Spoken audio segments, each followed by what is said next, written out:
자, 내가 집 밖에 나갔다가 집에 다시 들어왔는데 집이 엄청 다 뒤져져 있고 막 다 털려 있어요. 이때 What can be inferred about the house condition? 이라는 문제를 만약에 내게 된다고 해서 자, A.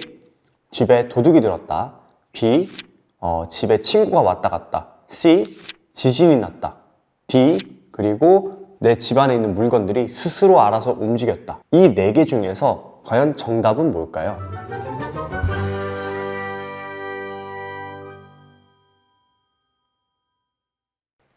안녕하세요. 테스트네이션의 우송쌤입니다. 오늘은 제가 유튜브에서 하게 되는 저의 첫 번째 SAT 수업 영상인데요. 첫 수업 때 뭘 얘기해 볼까? 내가 가장 학생들한테 많이 해주는 얘기가 뭘까 고민을 하다 보니 역시 단어더라고요.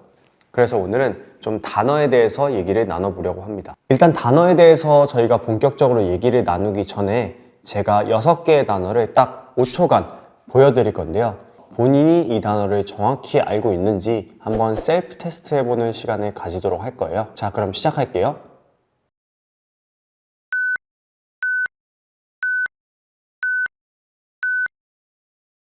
단어 6개 모두 확인하셨죠? 이 6개의 단어를 저희가 지금부터 3개의 레벨로 나눠서 볼 건데 레벨 1에 들어가는 단어는 infer과 imply가 있고 레벨 2의 단어는 but what 그리고 ephemeral 이란 단어가 있을 거고 레벨 3에는 form과 sharp로 이제 나눠서 단어를 보도록 할 거예요. 일단 레벨 1에 나와 있는 이 infer과 imply라는 단어부터 볼 건데요. 이 두 단어는 SAT 문제에서 가장 많이 나오는 유형이죠. 그래서 what can be inferred about the passage 라든지 what can be implied about the passage 라고 나오는 경우가 굉장히 많아요. 이 infer과 imply라는 단어는 우리가 일상적으로 쓸 때는 뭔가를 추론한다 라는 뜻으로 굉장히 많이 쓰는데요. 근데 사실 SAT에서는 이 infer과 imply의 뜻이 추론하다 라는 단어와 조금 다르다는 거 혹시 알고 계신가요? 그럼 여기서 잠깐 SAT 문제라고 생각하고 제가 문제를 하나 내보도록 할게요. 자, 내가 집 밖에 나갔다가 집에 다시 들어왔는데 집이 엄청 다 뒤져져 있고 막 다 털려 있어요. 이때 What can be inferred about the house condition? 이라는 문제를 만약에 내게 된다고 해서 자, A. 집에 도둑이 들었다. B. 집에 친구가 왔다 갔다. C. 지진이 났다. D. 그리고 내 집안에 있는 물건들이 스스로 알아서 움직였다. 이 4개 중에서 과연 정답은 뭘까요? 아마 본인이 생각했을 때 가장 합리적이라고 생각하는 답변을 골랐을 텐데 정답은 냈다, 아니다예요. 적어도 이 SAT 문제라고 생각을 한다면 말이죠. 이 4개의 보기 중에서 내 집이 실제로 뒤져지고 어지럽혀진 이유가 있을 수도 있어요. 근데 SAT에서는 이런 식으로 추론을 해서 문제를 풀면 틀린다는 거예요. 무슨 소리냐면 이 infer과 imply라는 문제는 정확한 근거가 제시되지 않으면 무조건 틀린 답이라는 거예요. 그러니까 이 문제는 사실상 내가 추론을 하는 문제라기보다는 주어진 문장을 restate하는 문제라고 볼 수 있을 거예요. 이 restatement에 관해서는 제가 할 얘기가 굉장히 많은데 지금 얘기하면 너무 길어지니까 아주 간단히 얘기만 드리자면 제 옆에 있는 이 물을 half filled라고 얘기할 수 있지만 반대로 half empty라고 얘기를 할 수도 있어요. SAT가 바로 이런 거예요. SAT는 똑같은 문장을 어떻게 다르게 쓰느냐 이런 게 굉장히 중요한 시험이고요.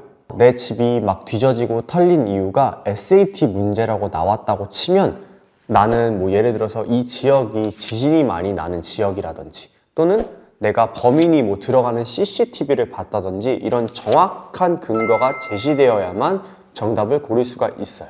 그리고 그 정확한 근거를 restate를 가장 깔끔하게 한 문장이 정답이 될 수 있는 거겠죠. 정리하자면 이 infer과 imply 문제의 핵심은 보기에 나온 근거를 찾아서 이걸 가장 잘 restate한 문장을 정답으로 고르자예요.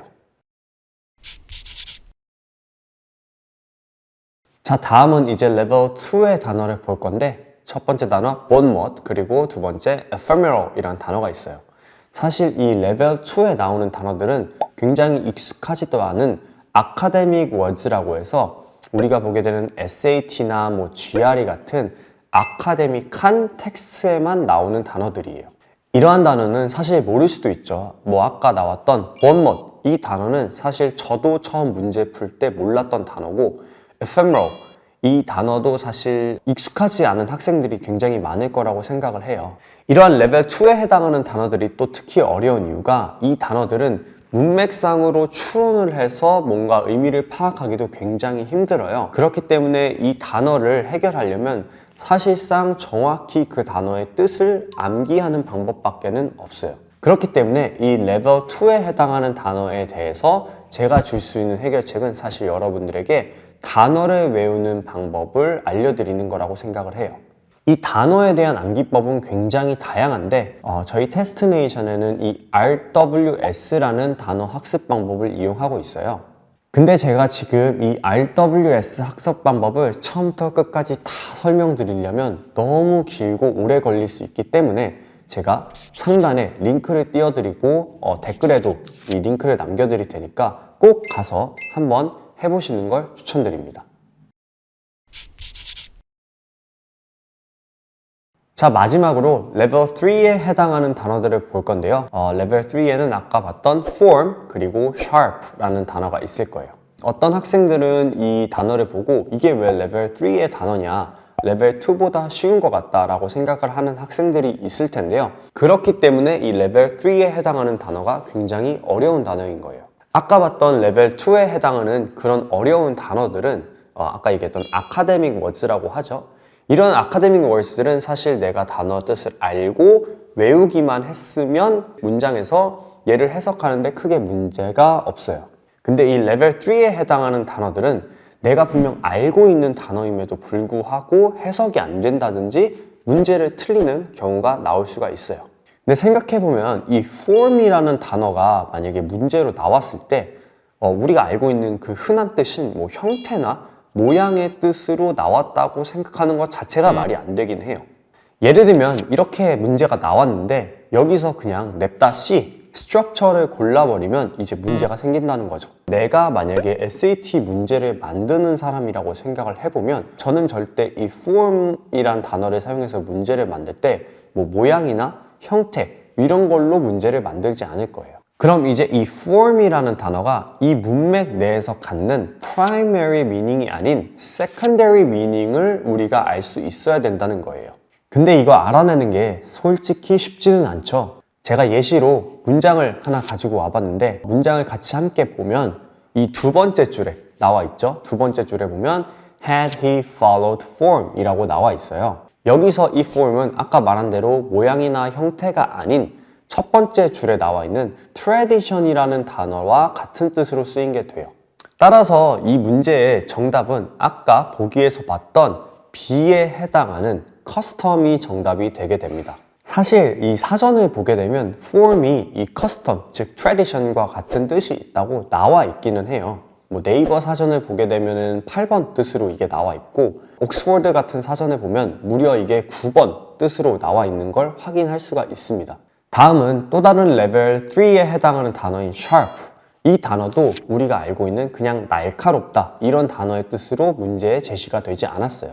실제 지문과 문제를 보게 되면 sharp라는 단어가 단순히 날카롭다라는 뜻이 아니라 피부를 꿰뚫는 듯한 추위, 즉 보기에서 piercing이라는 단어로 쓰이게 되는 거죠. 레벨 3에 해당하는 단어들은 단어에 대한 이런 지식을 다 알려면 사실상 너무 빡세서 내가 딱 봤을 때 정말 아닌 것 같다 하는 보기들을 제외하고 그 중에서 문맥상으로 가장 적합한 단어를 고르는 게 필요해요. 결국 SAT의 문제를 잘 풀려면 내가 정말 글도 많이 읽어보고 단어도 얕게 아는 게 아니라 정말 깊이 알아서 내가 이 단어를 실제로 사용할 수 있을 정도로 공부를 해야 된다는 거예요. 자, 단어를 내가 사용할 수 있을 정도로 하는 공부 방법. 아까 제가 얘기했던 RWS 학습 방법이에요. 또 이렇게 RWS 학습 방법에 얘기해서 홍보처럼 보일 수 있는데 솔직히 맞아요. 근데 제가 RWS 학습 방법을 여러분께 홍보한다고 해서 뭐 이게 특허를 받은 공부 방법이고 저희가 이거를 특허를 냈다고 해서 여러분이 이걸 집에서 한다고 저희가 찾아가서 돈을 받거나 그런 건 아니에요. 그렇기 때문에 꼭 직접 이 RWS 학습 방법 직접 해보시고 단어 엑스퍼트가 되셔서 이 SAT 점수를 많이 올릴 수 있으셨으면 좋겠습니다. 그럼 조만간 또 도움되는 SAT 꿀팁 영상을 들고 다시 찾아올 테니까요. 구독, 좋아요, 알람 설정까지 부탁드리겠습니다. 감사합니다.